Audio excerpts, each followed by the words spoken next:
And welcome back to again Funk Blue.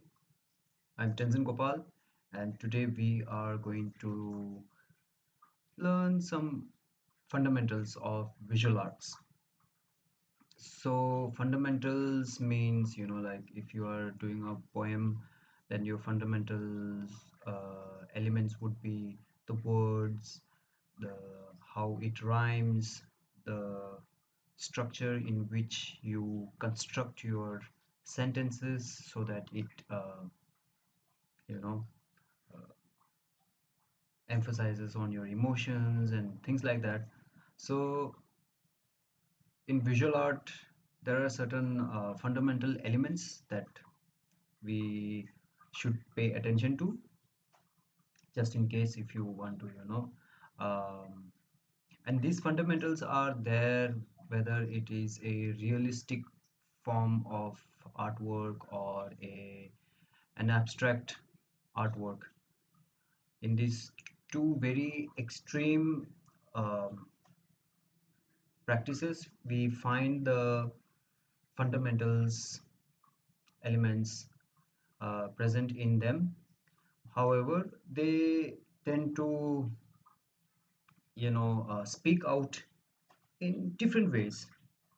In realistic artworks, these fundamentals function in a certain way, and in abstract they function in a different way. But yeah, they are fundamentals. And yeah, so without much ado, again we are back in Autodesk Sketchbook software. I have, if you have, if you had watched my earlier video, uh, I have explained a little introduction. I've given a small introduction to the entire tools here, and as we go along we'll also be using all these brush tools and different tool sets here, and how we can also start using the uh, layers here also.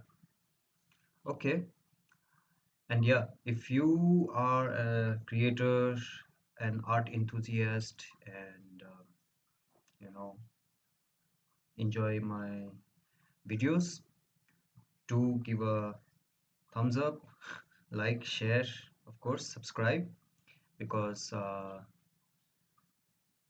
yeah, it will be interesting, I hope, for you. And so let's begin. So I'll just switch this off so that we can start. All right, so we have this page. Okay, all right, fundamentals. So we are, let me maybe put this black so you can choose the color puck and take it down to the darkest region. All right, let's do that. Okay, so fundamentals.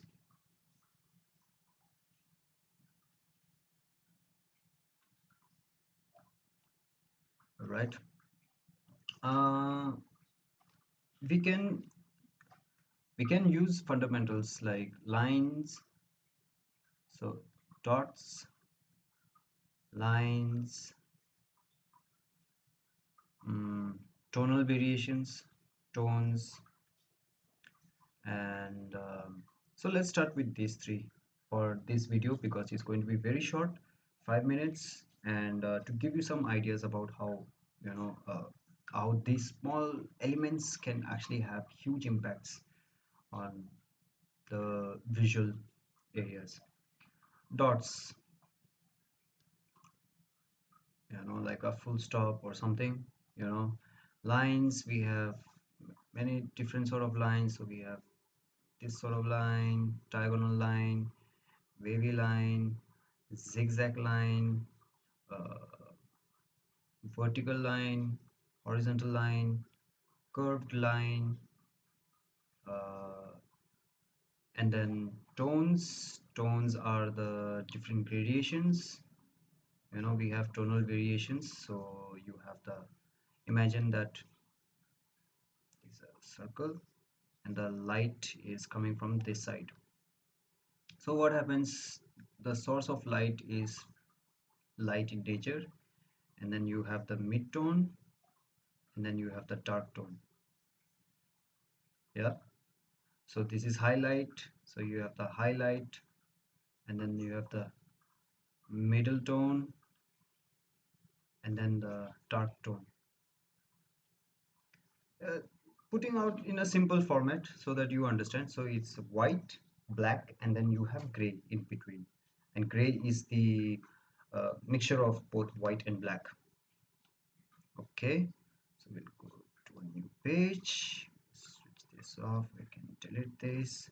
All right, in geometry, mathematics, we use a lot of dots and things like that to indicate things. I mean, if you look at graph, there's always this line, the vertical line and the horizontal line, and then you might have certain points where it's denoted maybe something of some value.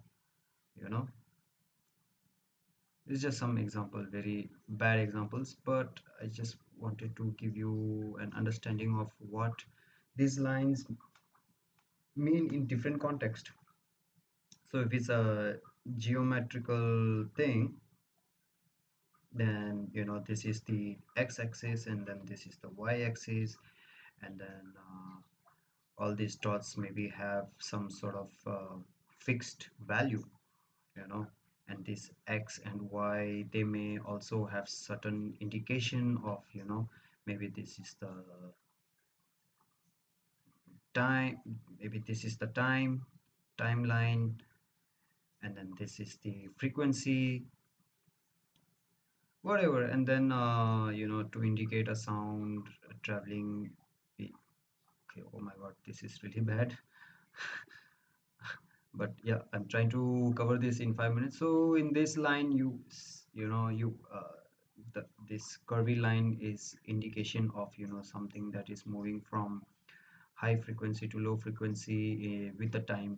uh, yeah. And with art, when we look at art, lines have again some sort of function.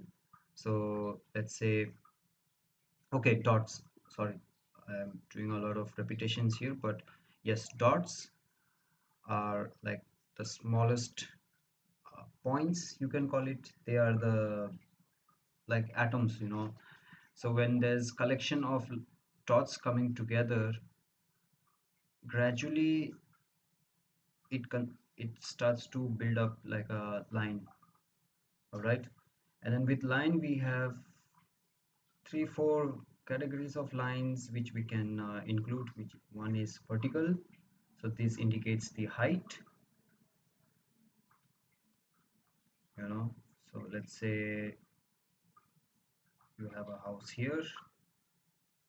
Okay, let me just make it clear for you so that it's enlarge. Rub, rub, rub, rub, rub, rub, rub, rub, rub, rub, rub, rub, rub, rub, rub, rub, rub, rub. Or I will pick out something little darker. Okay, I hope, yeah. So we'll first start with a horizontal line. Okay, horizontal line usually indicates, something that is below and something is above.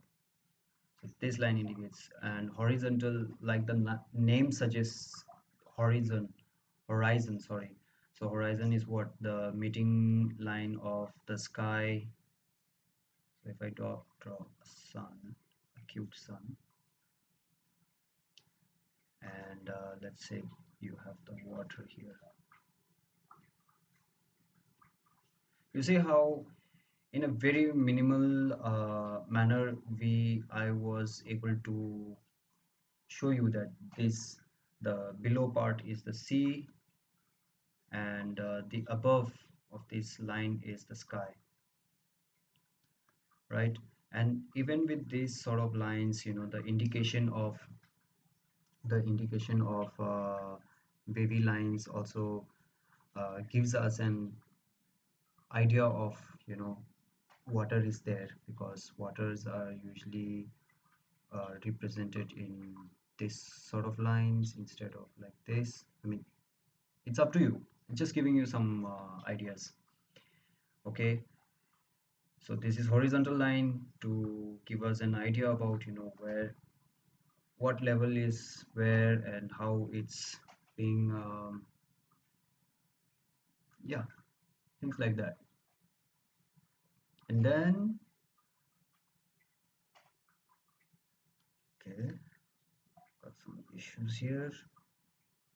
And then we have how do you say, then let's take a new layer. So that's horizontal. Then we have vertical line. Vertical line usually indicates the height of an object, you can say. So imagine that, you know, okay, here's a coconut tree. I'll turn this. Okay, there's a nice looking coconut tree. And then we have another coconut tree here. And then we have a small coconut tree here.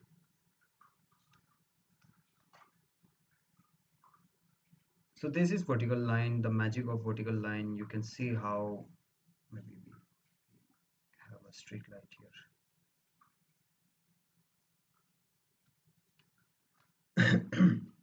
So you can see how the vertical line also has huge impact on giving us this sense of perspective. You know, like this is very large, and imagine that I draw a line like this.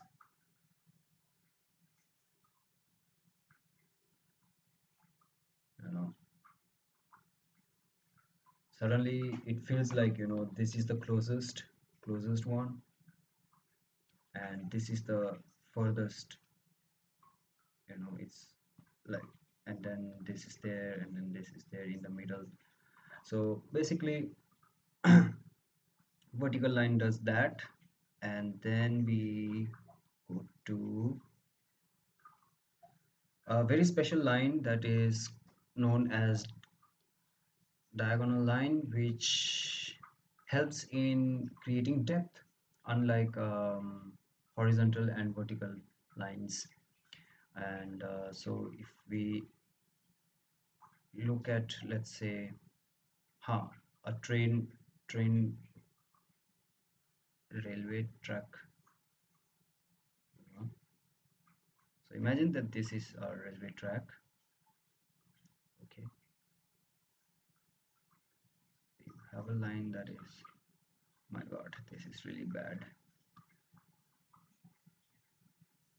So you see like how the this diagonal line gives us the sense of depth. So it's very important. Diagonal lines, they help in creating depth. All right, and then we have curved lines. All right, so we have curved lines like this, like this. um, Maybe you join them together. uh, you know, even doodling stuff. I love doodling. I hope it's a very good practice to doodle. It opens up your hand and also your imaginative power. I think it's sometimes, you know, you feel very bored, and you are lost. You know, you don't know what to maybe express or put down on your paper or wall, whatever. And at that time I feel that doodling helps a lot, doodling and scribbling, you know, and stuff like that. Okay, so yeah, so there are so many different ways, lines. Let's just change the color, so maybe we can do something here. Okay, you know, lines like this is there. And if you look at a, what do you call it, ECG, you know, electronic heartbeat detector, you know, it has a line something like this, beeping up every time the heart beats, and the indication of the line gives us an idea about the state of the patient, right? Or yeah, so there's plenty of different lines, and then sometimes you have dotted lines like this, you know, so many cool things to do. All right, now another very important aspect is that, oops, what happened? Something just happened. I don't know what happened. Okay, I don't know. Okay. Now it should work. All right. So shapes, two dimension. All right. So we have circle, we have square, we have triangle, rectangle, maybe star shaped. These are shapes, right? Shapes usually are two-dimensional, so it's flat, right? And consists of mainly just two lines, like, you know, a vertical line or a horizontal line.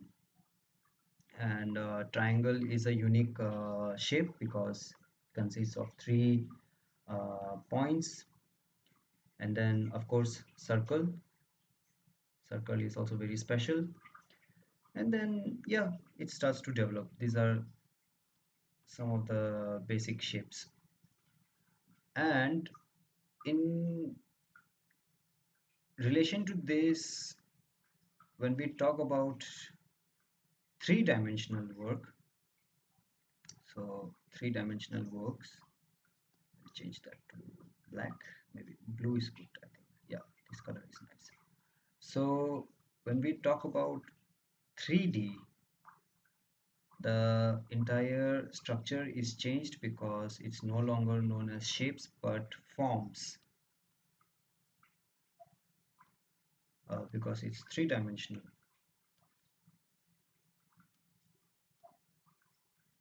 So a circle would be converted into a sphere, right?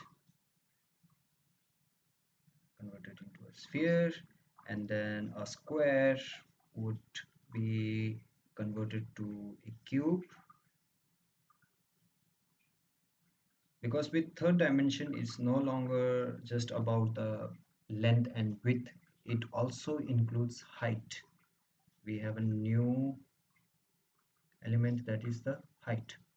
So yes, so we have a cube, and then with triangle shape it gets dimension would be a pyramid, you know. And then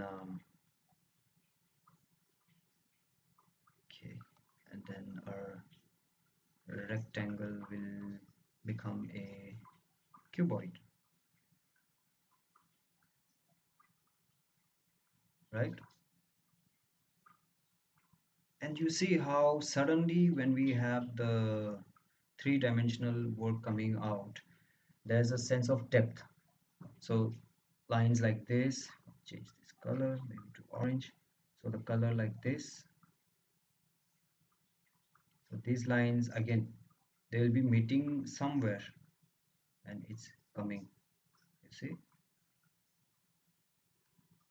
right? So even with this line also it will meet, maybe it's a point somewhere, and then it's a continuation. All right, so these are few uh, basic shapes, and of course we have a lot more shapes we can include, that is like cylinder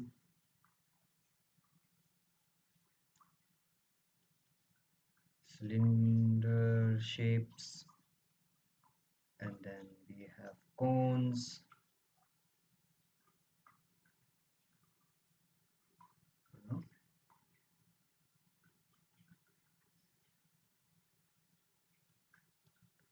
basically it's all then 3D.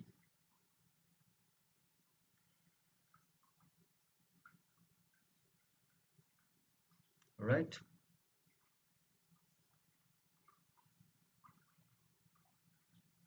And you see how the visual also changes when I'm adding some lines here, to you see how this is pretty empty.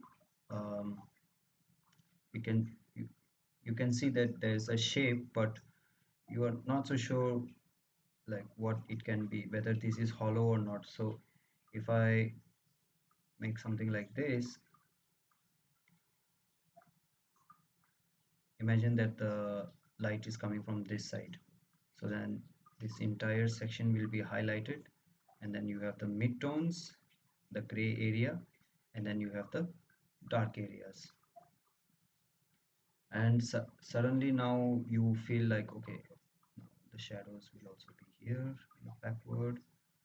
These are just very rough drawings, okay, to give you a very basic idea and introduction of what we are going to uh, be doing. And there are few things that we need to keep in consideration so that it can make our process of creating or expressing your imaginative imaginations.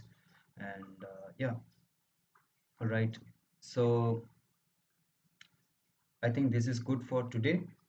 All right, if you liked my video about this small introduction about the fundamentals of visual art, including the lines, shapes, and forms, then subscribe for my next lesson. And yes, these are short videos. You are going to enjoy the upcoming videos because there's a lot of challenges ahead, and I'll be giving you all some assignments. If you're interested, you can try it out. Like for now, after watching this video, you can try and see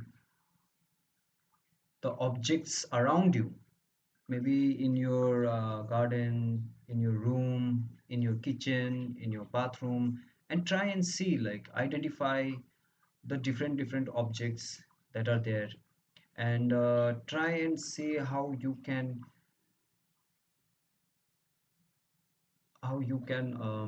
what do you say, if you can bring it to a geometrical shape. So let me give me an example.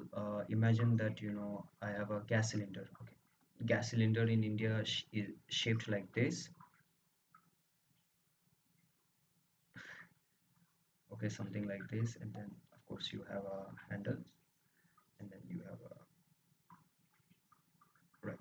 This is gas bottle. We call this funk blue because it's my channel, and this is my startup. Uh, yeah, it's a tag that I use when I'm doing my graffiti artwork, funk blue. And all right, so imagine that this is a cylinder, right? Gas cylinder. India in India it looks like this. So what does this object have closest resemblance to, like which form? So the form would be cylinder. Oops. So we have a cylinder, and then we have maybe a, okay, I'll choose another color, and then we have a hemisphere here and a hemisphere here, right? So you can start breaking down things, not literally breaking down. I mean, that would cause a big chaos to you and your family. Breaking down means, you can draw it out. So if you have a cup,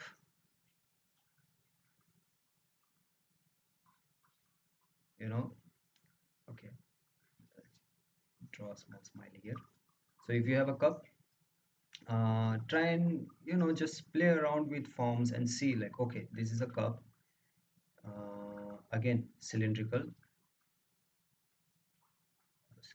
shape, you know so you try and break it down. Now we these are very direct, very easy objects, because the shape is also like this, the form itself is very cylindrical and stuff like that.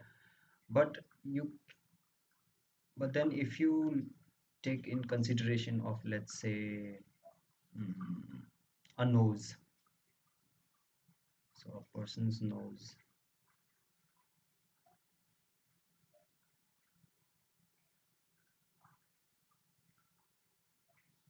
So now, with this nose, what is the closest shape that you can relate to? It's triangle, right? Or maybe somebody thinks like, okay, this is a, we'll take another color, the green this time.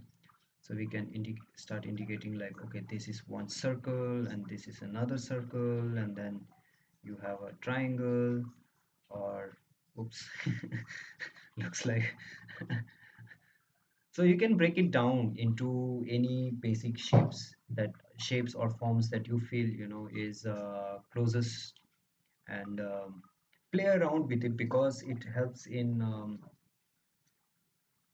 not restricting yourself to just this possibility. It's not necessary that just because it looks like a cylindrical form, you can again create that cylindrical form with maybe using triangles, rectangles, like if this is a square, you can go through it and then you have two triangles. So a rectangle can also be consisting of two triangles, or you can have maybe multiple.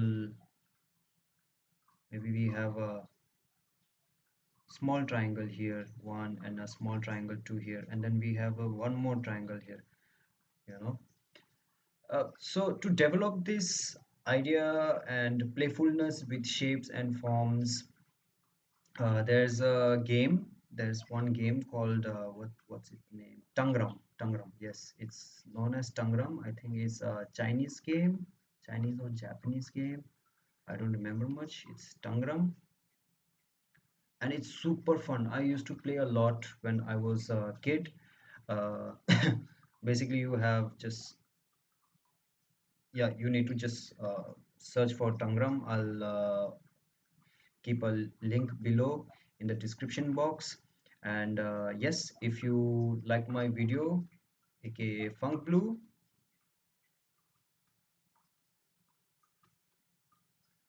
if you like my videos, please subscribe, share, and yeah, try and do some drawings. And if it's possible, do some doodling as well. Take huge pieces of paper. It can be newspaper also, or any waste materials, waste paper material which you can draw on it. All you need is a pencil or a pen, and just let your hands be free and go wild. Just take anything you want and start doodling, play around with shapes and forms, so that you have a better understanding, because this will help us in our later uh, sessions.